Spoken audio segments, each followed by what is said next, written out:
Now, all week we have been speaking with people who have personal stories to share about the Queen, and among them is Alexander Downer. Australia's former Foreign Minister says he was lucky enough to have met Her Majesty on many occasions. From his first encounter as an 18-year-old to professional meetings, including in 2015, when Prince Philip received his Australian knighthood at Windsor Castle. Mr Downer attended the ceremony in his then role as High Commissioner to the UK. Alexander Downer joins us now from London.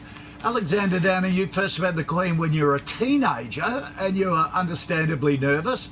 How did that come about? What was she like back then?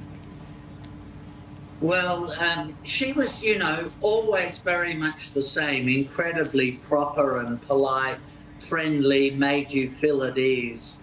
I was 18, as you were saying in your introduction, and I was absolutely terrified. For nights before this encounter, I was so frightened about it. But when I actually was face to face with the Queen, I remember slightly overwhelmed by being face to face with such an incredibly famous person. But she did put me at ease, asked me about what I was doing and those kinds of questions. So every time I met her subsequently, there was always that, I have to admit, sense of anxiety at meeting the Queen.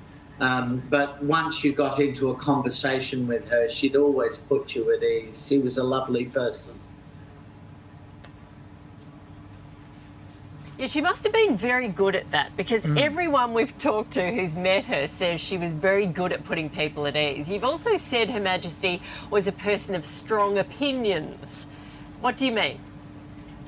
Yes, I would have to say when I had sustained conversations with her about, mainly foreign policy issues, I would say, not to reveal exactly what she told me, but the Queen has given the impression that she is not very opinionated, but she did have strong opinions about things. This was a woman who, I've often said this of the Queen, she was very virtuous.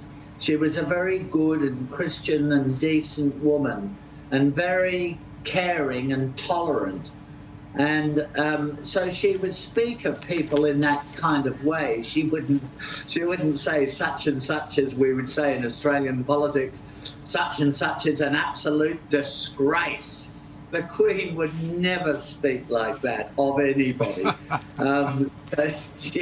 So even though there were people, and you can imagine who they are, but there were people she didn't much approve of on the international stage, she didn't use that sort of language to describe them.